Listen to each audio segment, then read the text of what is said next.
Have you ever stood in a place where the silence itself seems to listen?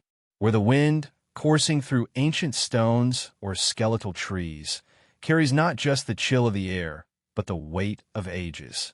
Have you ever felt the unnerving sensation that the ground beneath your feet is not merely soil and rock, but a repository of memory, a library of all the lives and all the fears that have passed over it? These are not idle fancies. They are echoes, reverberations of the stories that humanity has told itself in the dark, tales that have coiled themselves around the very fabric of our world. I am your guide on this descent into the shadowed archives of folklore. We are here to explore the idea that legends are not mere flights of fancy, but a form of ancestral memory, a kind of truth etched not in a parchment, but into the very soil, the very water, the very air of a place. They are the collective nightmares that reveal profound truths about our nature, our anxieties, and our fragile place within a cosmos that is far older and far stranger than our modern sensibilities care to admit. This is not a journey for the faint of heart, nor for those who seek simple thrills. Today, we shall venture into 5 such shadowed realms, examining the legends that haunt their landscapes. We will begin beneath the sun-bleached ruins of Greece to hear the whispers of beings older than the gods. We will then travel to the suffocating quiet of Germany's deepest woods, where fate is spun from shadow. From there, we will cross continents to a coastline of sand and ghosts in Africa, then to a forest of sorrow in Japan, and finally, we will ascend to the frozen peaks of Scandinavia to witness a power that predates life itself. These are not tales spun for children's entertainment. They are cautionary maps, psychological diagrams, and environmental warnings passed down through generations.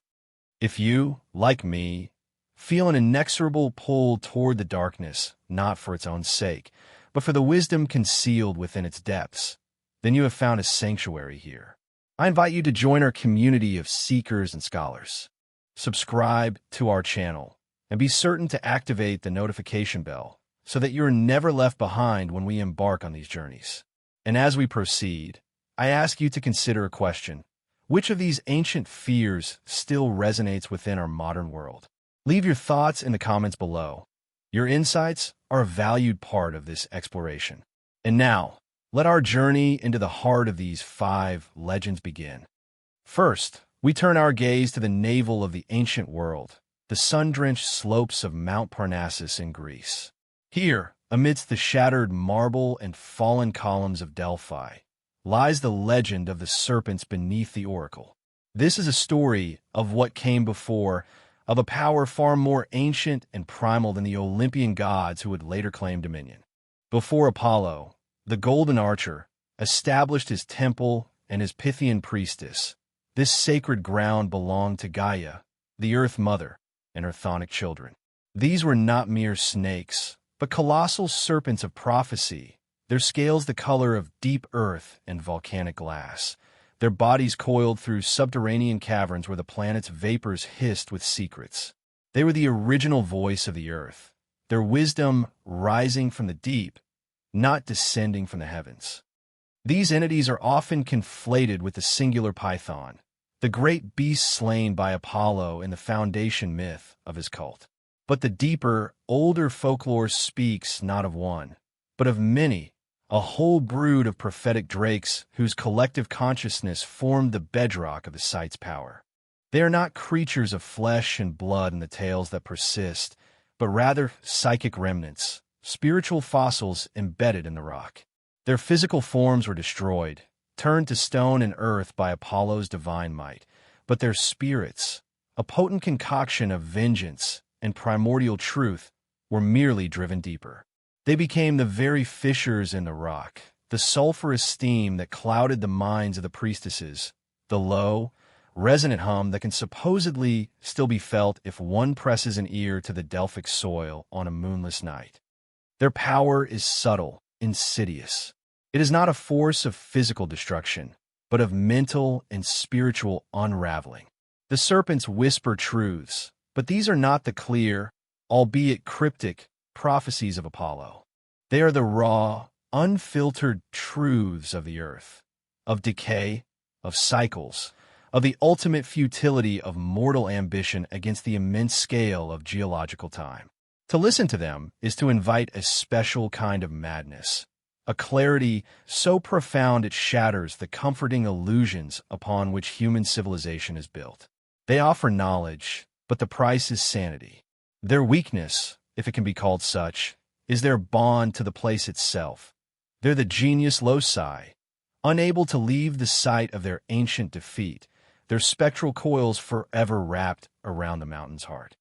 The origin of their binding is the core of the legend itself. When Apollo, representing a new order of celestial, patriarchal gods, descended upon Delphi, he found the site sacred to a power he could not comprehend. It was terrestrial, feminine, and cyclical. His act of slaying the python was more than a heroic deed.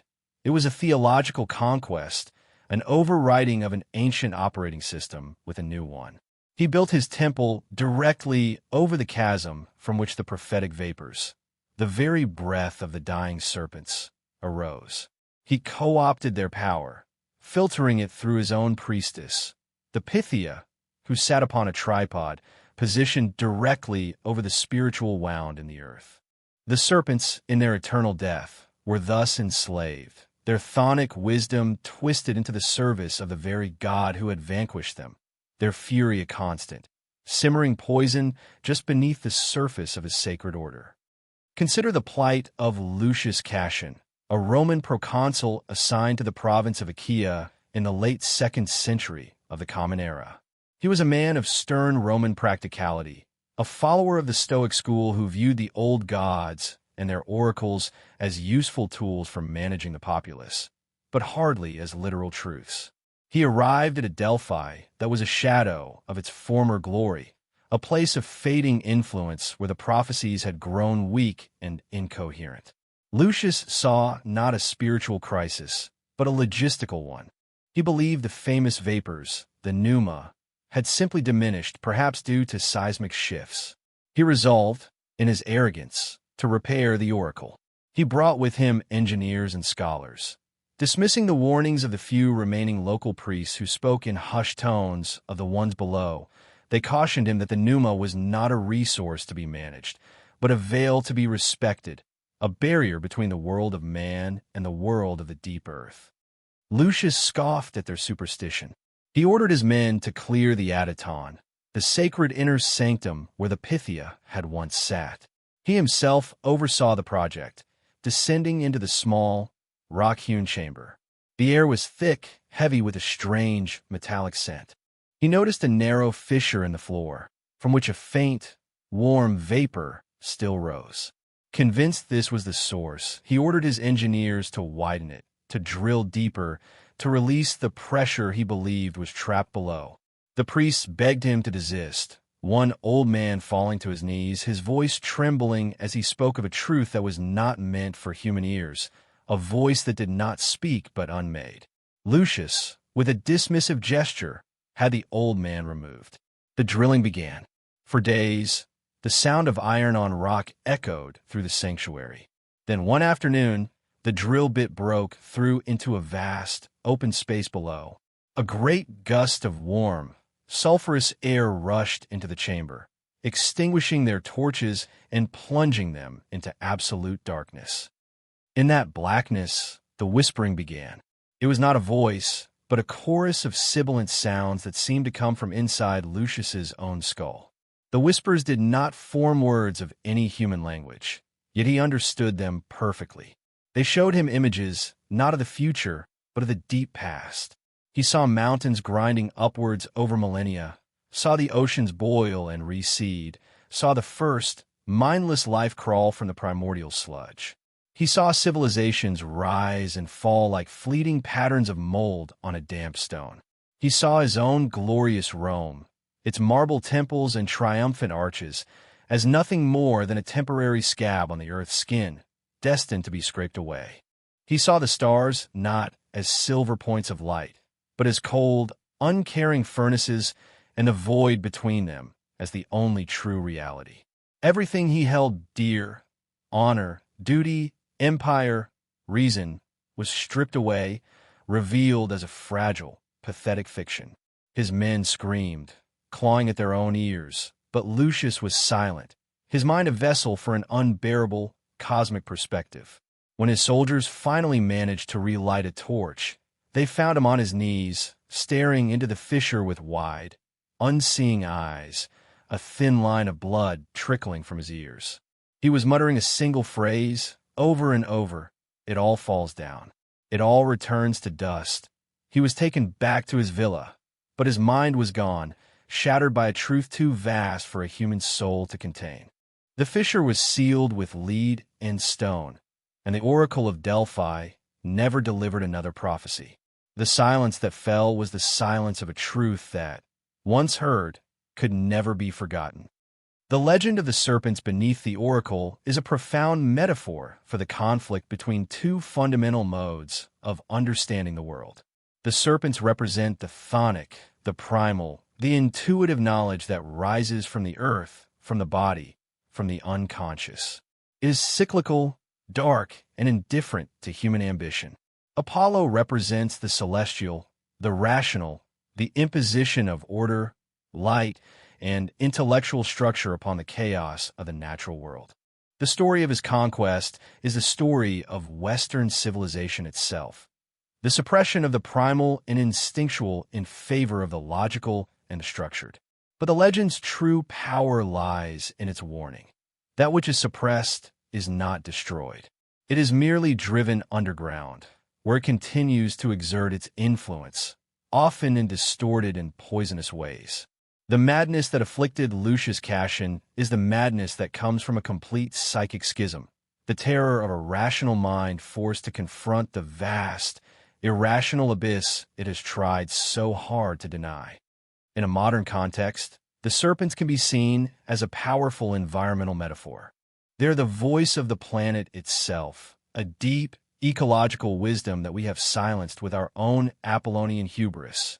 Our technology, our industry, our belief that we can drill and excavate and control the earth without consequence. The prophecies of the serpents today might be the warnings of climate change, of mass extinction, of the planet's systems breaking down under the strain of our relentless exploitation. Like Lucius, we are the arrogant engineers, widening the fissures, convinced of our own cleverness, deaf to the ancient hissing that warns of inevitable collapse. The serpents remind us that the earth has a memory and a power that far exceeds our own, and that its final, terrible truth is that it will endure, with or without us. They are the ultimate symbol of a truth we can neither escape nor control. The ground beneath our feet is not ours, and its silence is not empty. We now journey north, from the sun-scorched rocks of Greece into the deep, umbral heart of Europe, to the Schwarzwald, the black forest of Germany.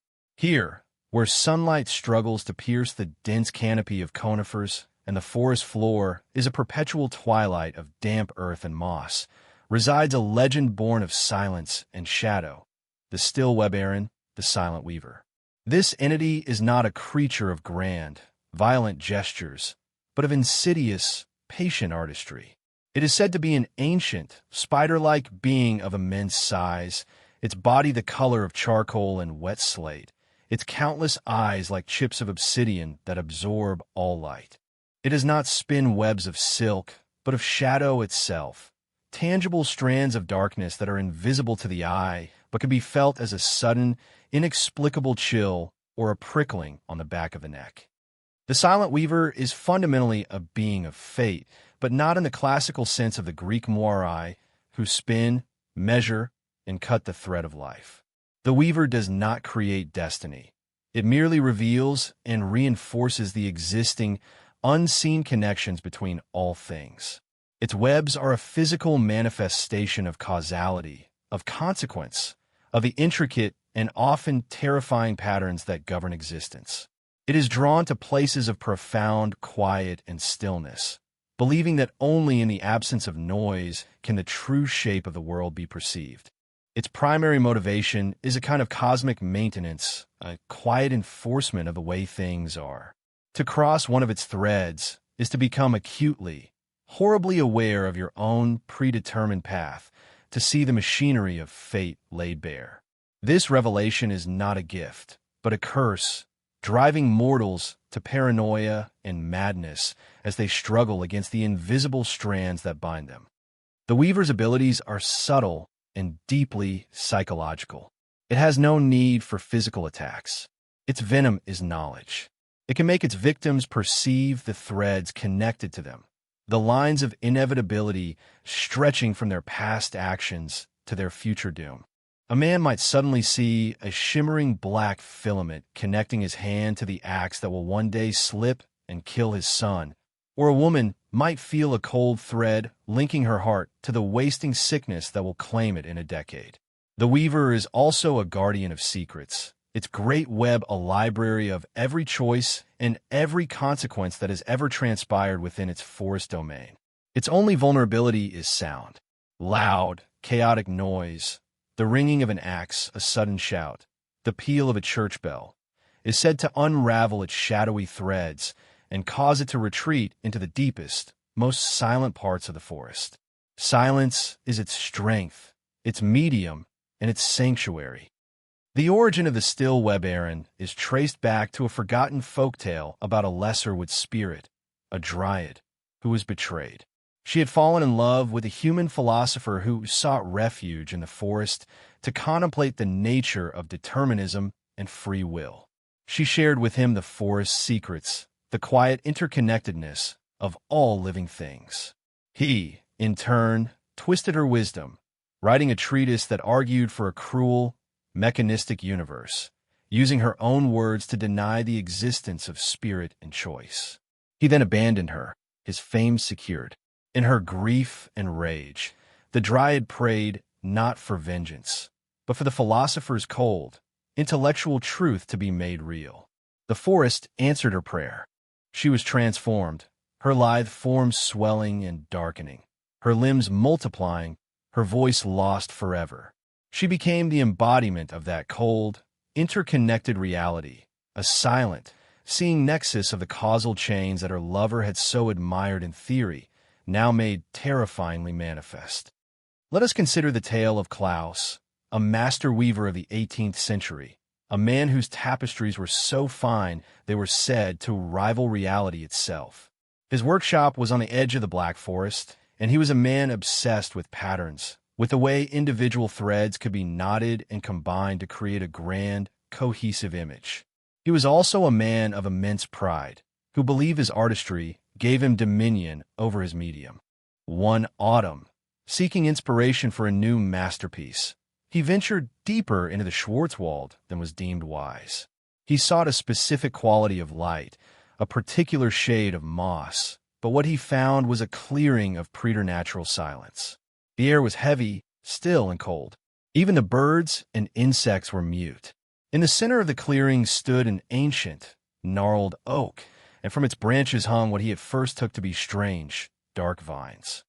As he drew closer, he saw that they were threads, thick as rope, that seemed woven from solid darkness. They did not reflect the meager light, but drank it. An artist's curiosity overriding his fear, Klaus reached out a hand to touch one. The moment his fingers made contact, the world shifted. He saw it, the great web. Shimmering, black filaments stretched from every tree to every stone, from his own heart to the frightened deer at the edge of the clearing, from a single falling leaf to the distant grave where his wife lay buried. He saw a thick, greasy thread running from the purse of the greedy merchant who had underpaid him for his last tapestry to the fire that would consume the merchant's house in 3 years' time. He saw a delicate, fraying thread connecting his own hand to the shuttle of his loom, and saw how it would snap on one specific evening, causing the shuttle to fly off and strike him blind in one eye. He recoiled in horror, but the vision was burned into his mind. He fled the forest, but he could not escape the sight of the threads. The world was no longer a place of possibility, but a prison of dark, shimmering causality.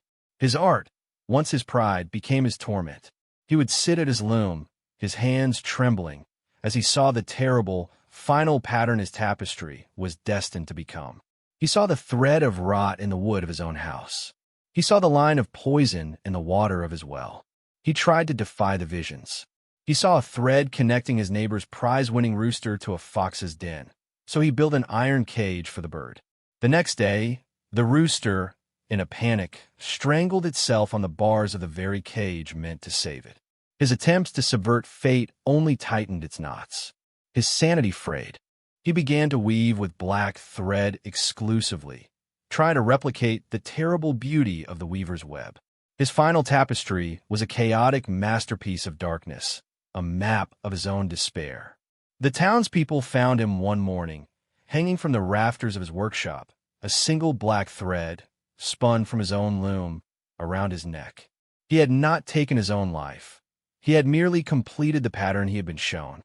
The still web Aaron is a powerful psychological archetype, the embodiment of a specific kind of intellectual dread, the fear of determinism. It represents the terrifying possibility that free will is an illusion, that our lives are governed by a vast, indifferent web of cause and effect that was set in motion long before we existed. The weaver's curse is not death or pain, but the curse of seeing this mechanism. It is the horror of realizing one is a puppet, aware of the strings.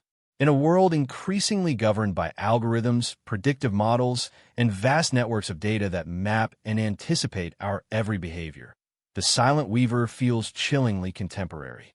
She is the ghost in the machine, the silent, invisible logic that connects our online clicks to the advertisements we see, our social interactions to the political beliefs we form. She is the paranoia of the modern age, the fear that we are caught in a web not of shadow, but of information, its patterns too vast for us to comprehend, but its influence on our lives absolute. Sociologically, the weaver is a metaphor for the unseen social structures that bind us: class, tradition, prejudice, historical precedent. These are the invisible threads that often dictate the course of our lives, limiting our choices and defining our possibilities in ways we may not even perceive. The story of Klaus is a cautionary tale against the hubris of believing we are entirely self-made. He was a master of his craft, yet he was ultimately just another thread in a pattern he could not control. The legend warns that to see the whole pattern is to be destroyed by it, and perhaps a certain measure of ignorance, a certain faith in our own agency, is a necessary fiction for survival. The weaver's forest is the world itself, and its silence is the deafening roar of a reality that operates on principles far grander and more terrifying than our individual desires. From the claustrophobic forests of Germany, we now cast our senses across the globe to the stark, desolate beauty of southwestern Africa, to a place that bears its grim name on every map, the skeleton coast of Namibia.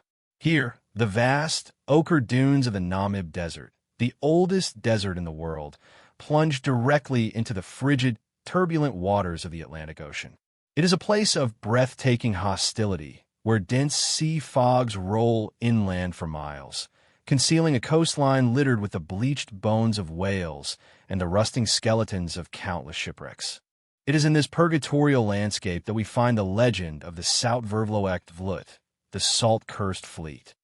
This is not the tale of a single ghost ship, like the famous Flying Dutchman, but of an entire spectral armada. The fleet is said to consist of several 17th-century merchant vessels, their wooden hulls now encrusted with crystalline salt, their sails tattered shrouds of desiccated canvas that rattle in the hot desert wind. They do not sail upon the water, for their curse has bound them to the land. They are seen only during the densest fogs or the most severe sandstorms, gliding silently over the crests of the dunes, phantom ships sailing a sea of sand.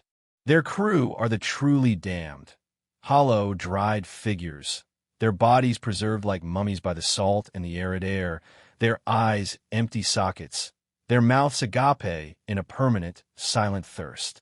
Their eternal torment is to be surrounded by the illusion of water, the shimmering heat haze of the desert and the rolling fogs of the sea, while their very substance turns to salt and dust. The fleet's motivation is a singular, agonizing thirst. They are driven by a supernatural drought, a metaphysical state of desiccation that can never be slaked. They are drawn to any source of moisture, and it is said that lone travelers in the desert who are found dead of dehydration, their canteens mysteriously empty, have had an encounter with the salt-cursed fleet. The entities themselves are not directly violent, but their presence is lethal. The air around them becomes supernaturally arid, leaching the moisture from any living thing. Plants wither, animals collapse, and humans feel their throats crack and their skin tighten as if they were being baked alive. Their only weakness is fresh water, a running stream, a sudden downpour of rain, or even the act of pouring a skin of fresh water onto the sand in their path is said to repel them, for the touch of pure water is agony to their salt-scoured forms.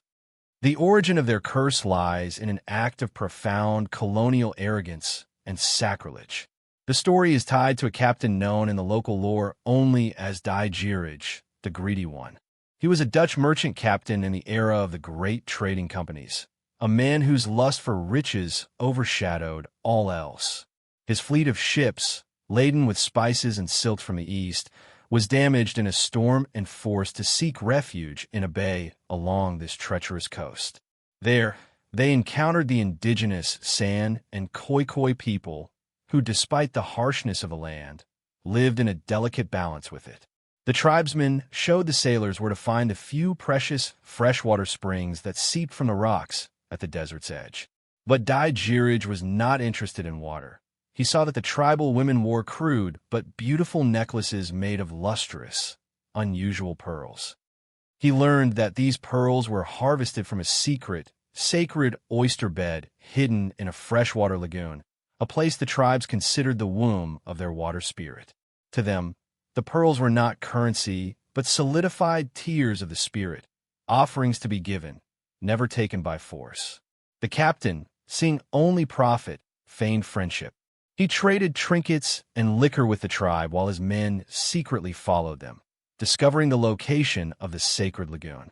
Under the cover of a moonless night, he and his crews raided the oyster beds, plundering them, tearing out every last pearl, and killing the tribal elders who tried to stop them. As they prepared to set sail the next morning, their holds filled with the sacred pearls, the last surviving elder, a shaman of great power, stood upon the cliffs. He did not curse them to die, but to suffer a fate that would mock their crime. He called upon the spirit of the desert and the salt of the sea, and uttered a curse, his voice like the grating of sand on bone. You who have stolen the water's tears shall know only thirst. You have turned our sacred waters to a place of death. Now the very land shall be your Dead Sea. You will sail forever with full purses and empty throats, until the desert drinks your very bones. As the fleet tried to leave the bay, a strange, thick fog rolled in, not from the sea, but from the desert itself. The wind died, and the ships were becalmed. But then a new wind rose, a hot, dry gale that blew from the east, pushing them not out to sea, but backwards onto the shore. The crews watched in horror as the water around them seemed to recede at an unnatural rate, the bay turning to a cracked salt pan in a matter of hours. The ships were grounded. The curse had begun. For days they were trapped, the sun beating down, their water barrels mysteriously turning brackish, then to brine. The men began to die of thirst, their bodies shriveling. The captain, in a mad rage, saw the shaman watching from the dunes. He took a pistol and fired, but the shaman simply vanished like a heat shimmer. When Dai-Jiraj turned back to his men, he saw they were no longer dying. They were changing. Their skin was becoming like cracked leather, their lips encrusted with salt. They were being preserved, mummified. They were damned to live, but never to drink. The landscape itself had been altered by the curse. The coastline shifted, the desert advanced, and the bay where they had committed their crime was swallowed by the dunes. And there they remain, the salt-cursed fleet, forever sailing the sea of sand that was once their crime scene, eternally seeking the fresh water they so greedily defiled. The salt-cursed fleet is a potent post-colonial ghost story, an allegory for the enduring consequences of exploitation and greed. The captain, Dai-Jiraj, is the archetypal colonizer, who sees a sacred cultural artifact, the pearls, and can only comprehend it in terms of its monetary value. His act of plundering the lagoon is a microcosm of the larger historical process of stripping resources from a land while showing contempt for its people and their spiritual connection to it. The curse is not merely a punishment. It is a form of poetic, cosmic justice. It transforms the perpetrators into a permanent monument of their own crime. They become a literal part of the hostile, barren landscape they created through their greed. Their eternal thirst is the spiritual emptiness of a culture built on acquisition, a thirst for more that can never be quenched because it is a void within the soul, not a need of the body. Furthermore, the legend serves as a stark environmental metaphor, one that is perhaps more relevant now than ever before. It is a story of desertification of a place of life, the freshwater lagoon, being turned into a place of death, a salt pan, then a desert through human action. The fleet, sailing on sand, is a surreal and terrifying image of ecological collapse. They are a ghost of a dead ecosystem, a haunting reminder that the consequences of environmental destruction are not temporary. They can permanently alter a landscape, creating a wasteland that is haunted by what was lost. In an age of rising sea levels and expanding deserts, of freshwater scarcity and resource wars, the tale of the salt-cursed fleet is not a piece of archaic folklore. It is a prophecy, a vision of a future where humanity, cursed by its own insatiable consumption, is left to wander a ruined world, surrounded by the ghosts of a life it destroyed, forever thirsty. Our fourth journey takes us to an island nation on the other side of the world, to Japan, and into the hauntingly beautiful and profoundly sad environs of Aokigahara Jukai, the Sea of Trees. This dense, sprawling forest at the foot of Mount Fuji is a place of mythic sorrow, known globally for its tragic reputation as a site of suicide. It is from this overwhelming atmosphere of collective grief that the legend of the Ashen Monk, the Haiso, is born. This entity is unlike the others we have examined. It is not vengeful, not predatory, not a guardian of a physical place. The Ashen Monk is an embodiment, a psychic precipitate of the immense despair that has soaked into the soil of Aokigahara. Is sorrow given form? The monk's appearance is indistinct and ephemeral. It is most often described as a tall, stooped figure in the tattered gray robes of a mendicant Buddhist monk. Its form seems to be composed of compacted ash and forest detritus, rotting leaves, moss, and grave dust. It has no discernible face, only a shadowed cowl from which no features can be seen. It moves with an unnatural slowness, gliding between the twisted trees without making a sound, its presence marked only by a sudden drop in temperature and the faint, cloying smell of damp ash and extinguished incense. It does not speak, it does not threaten, it does not touch. It simply appears at the edge of one's vision and watches. Its purpose, if it can be called that, is to bear witness to suffering and to offer a silent, terrible form of compassion. The Ashen Monk's power is entirely passive and atmospheric. It radiates an aura of profound melancholy and resignation. To be in its presence is to feel the weight of every sorrow the forest has ever known, to have one's own personal grief amplified 1,000-fold until it becomes an unbearable, crushing burden. Hope evaporates, the will to live drains away, and the idea of ending one's pain begins to feel not like a tragedy, but like a serene, logical, and peaceful solution. The monk does not kill. It merely makes the alternative to life seem like a gentle release, a welcome quietus. It is the spirit of the place made manifest, a guide to oblivion. Its only weakness is that it has no power over those who enter the forest with a heart free of despair. It is drawn only to the broken, a psychic beacon for those already on the brink. Unlike many folkloric beings, the Ashen Monk has no single, dramatic origin story. It was not born from a specific curse or a singular act of violence. Instead, the legend posits that it coalesced over centuries, a slow and gradual accretion of psychic residue. Aokigahara's reputation is ancient.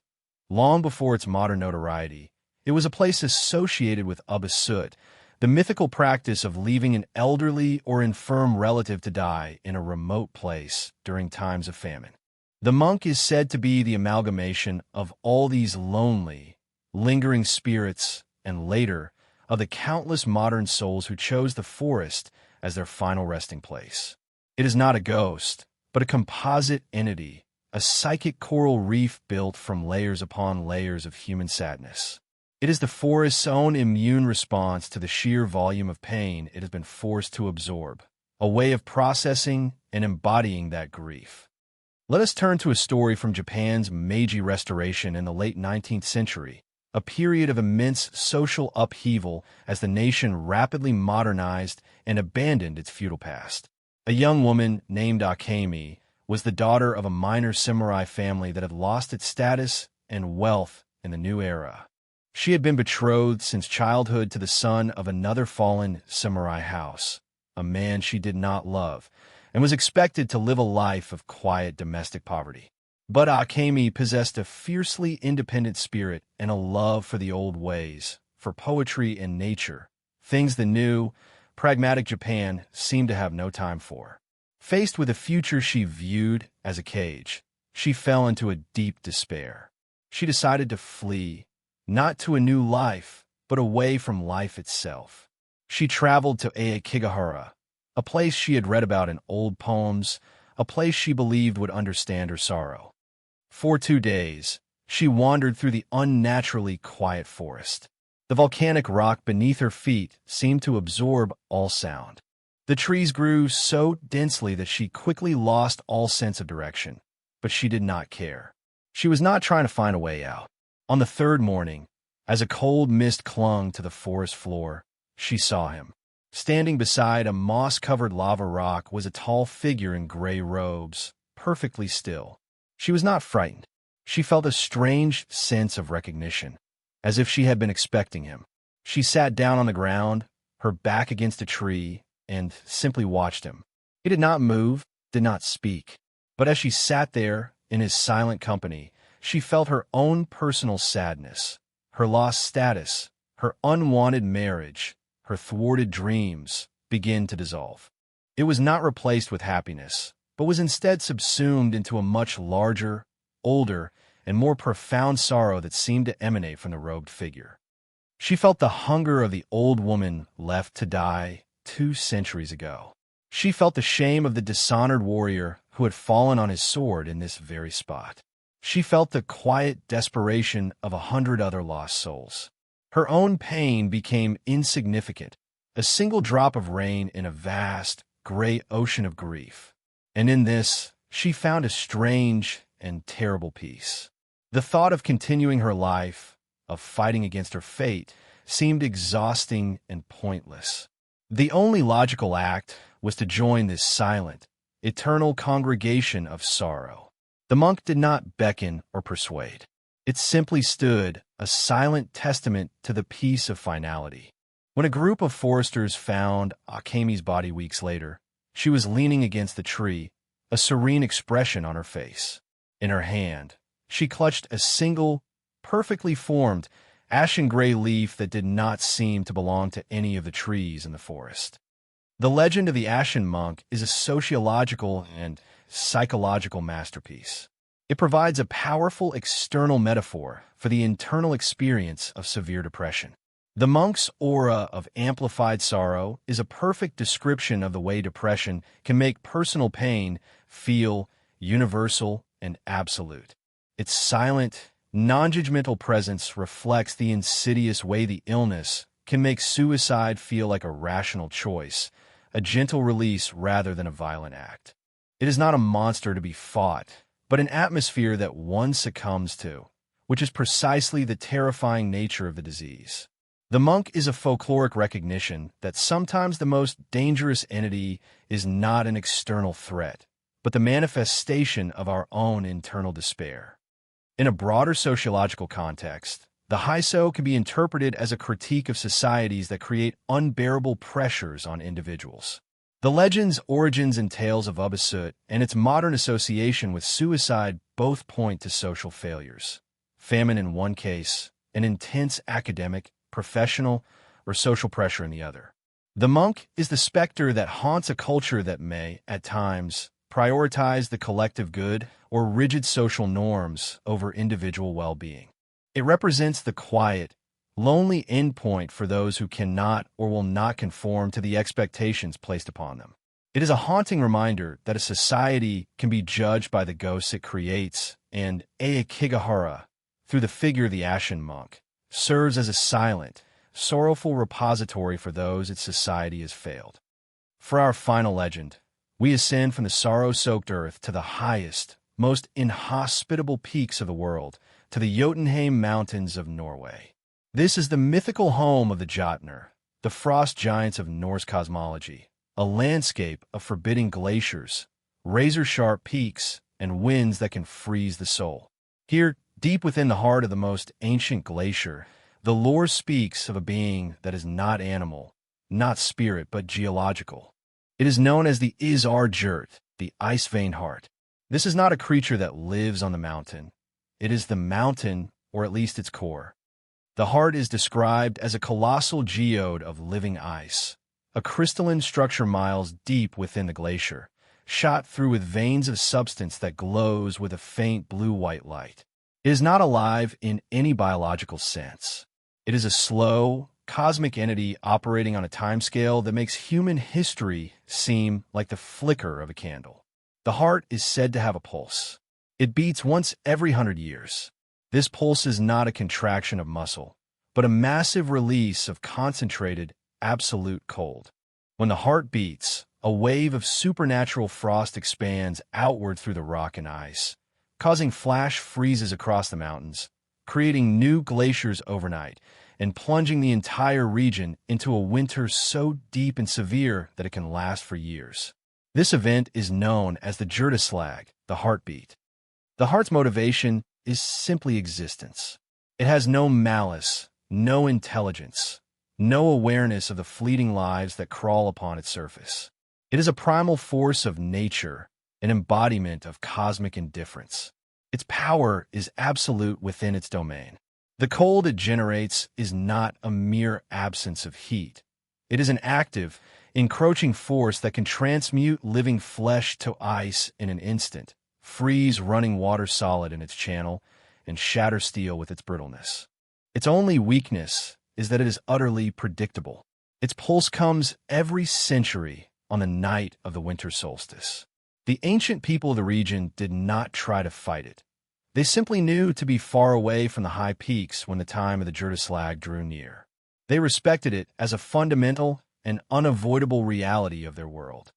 Its origin is rooted in the very beginning of the Norse creation myth. It is said to be a surviving fragment of the body of Ymir, the primordial being from whose corpse the world was made. Specifically, it is a shard of his frozen heart, which was flung into the highest mountains when Odin and his brothers shaped the realms. It is thus a remnant of the chaos that existed before the gods imposed their order, a piece of the raw, untamed cosmos. It is older than the gods, older than life, and it will remain long after both have passed away. Its slow, centennial pulse is the ticking of a clock that measures not human lives, but geological epochs. Let us recount the saga of Jarl Hakon, the Iron-Willed, a Viking chieftain of the 10th century. He was a man obsessed with legacy and a terror of his own mortality. He had conquered his rivals, amassed great wealth, and sired strong sons, but he knew that old age and death would claim him as they had all others.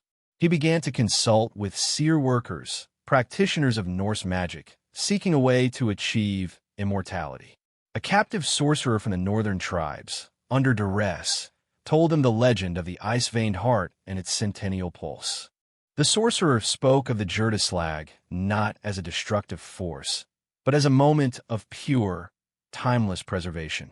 He whispered, perhaps with malicious intent, that any living thing caught in the pulse's wave would be perfectly preserved, frozen not in death, but in a state of suspended, eternal life, to be thought out unchanged when the world ended at Ragnarok. Hakon, his mind seized by this promise of cheating death, became obsessed. He ignored the warnings of his own elders, who told him the heart offered only a cold and empty eternity. He spent years calculating the date of the next Jurdaslag, studying ancient runestones and star charts. When the time came, he announced to his people that he would journey to the high peaks to receive the blessing of the mountain. He chose a dozen of his most loyal housecarls to accompany him. The ascent was brutal. The winter was the harshest in living memory, a sign, many said, that the heart was awakening. The men suffered from frostbite and exhaustion, but Hakon drove them onward, his eyes alight with a fanatical fire. On the night of the winter solstice, they reached a high glacial plateau, a place the locals called Emir's Anvil. The air was so cold it hurt to breathe. The sky was clear, filled with hard, glittering stars.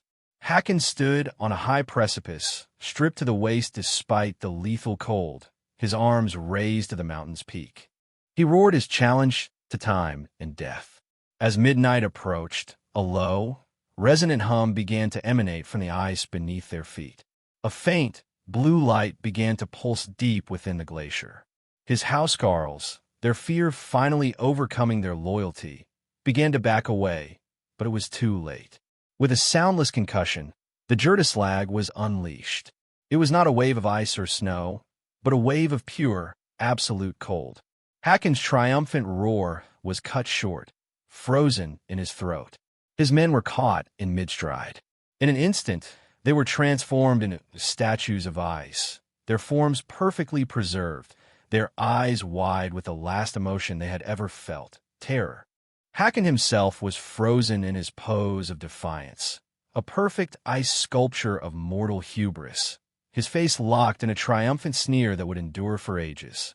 He had achieved his immortality, but it was the immortality of a museum piece, aware but unable to move, a conscious mind trapped in a frozen prison, forced to witness the slow, indifferent passing of centuries. The ice-veined heart is a powerful symbol of what is often called deep time, the vast, almost incomprehensible timescale of geological and cosmic events. It represents a reality that is utterly indifferent to human concerns. Hakon's tragedy is the tragedy of a man who attempts to impose his own human-scale desires for personal immortality onto a cosmic force that operates on a completely different level of existence. His fate is a chilling illustration of the ultimate insignificance of human ambition when measured against the age of mountains and stars. The heart is not evil. It is merely powerful and inexorable, like a tectonic plate or a supermassive black hole. It is a monster born of scale.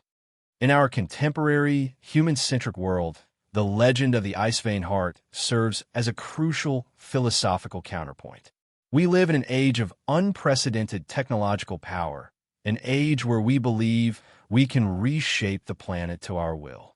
The heart reminds us that there are fundamental forces and cycles in the universe that we cannot control, and that our attempts to do so are not only arrogant, but also profoundly dangerous. It is the embodiment of the non-human world, a force of nature that existed long before us, and will persist long after our cities have crumbled to dust. Hakon's eternal, conscious prison of ice is a metaphor for the trap of a purely materialistic worldview, one that seeks to extend life at all costs without considering its quality or meaning. The legend asks us to find our meaning not in a futile struggle against the vastness of time, but in the acceptance of our own fleeting, fragile, and precious place within it. And so, our journey for this evening draws to its close. We have walked in the shadow of 5 immense and ancient legends. We began at the center of the ancient world with the serpents beneath Delphi, the voice of the repressed, chthonic earth. We felt the invisible threads of the silent weaver in the deep woods of Germany, a chilling metaphor for fate and determinism. We sailed the dunes of Namibia with the salt-cursed fleet, a monument to colonial greed and ecological ruin. We stood in silent company with the ashen monk of Aokigahara, an entity born of collective human sorrow. And finally, we witnessed the cosmic indifference of the ice-veined heart in the frozen peaks of Norway. What wisdom, then, how we glean from these descents into the dark. What truth unites these disparate terrors? It is this: these beings, these legends, are not truly monsters in the way we have come to understand the term. They are not aberrations or invaders into our world. They are, in fact, fundamental components of it, given form and narrative by the human imagination. They are mirrors. The serpents mirror our fear of the primal unconscious that lies beneath the ordered surface of our minds. The weaver mirrors our anxiety about our lack of control, our suspicion that we are puppets in a grander play. The fleet mirrors our guilt over the ghosts of our history and the desolation our greed has wrought. The monk mirrors the profound despair that our societies can create but cannot cure. And the heart mirrors our ultimate terror of our own insignificance in the face of a vast, unfeeling cosmos. They are diagnostic tools for the human soul and for the soul of our civilization. They encode the timeless struggles: order versus chaos, free will versus determinism, community versus the individual, humanity versus the indifferent universe. They're the stories we tell ourselves to explain the darkness, both outside and within. They are not meant to be conquered or destroyed. They are meant to be understood. For in understanding them, we understand the deepest and most persistent fears of our own species. By listening to these tales, by carrying them forward, you do more than entertain a passing curiosity. You become a participant in an ancient tradition, a keeper of the stories that have helped shape our understanding of the world.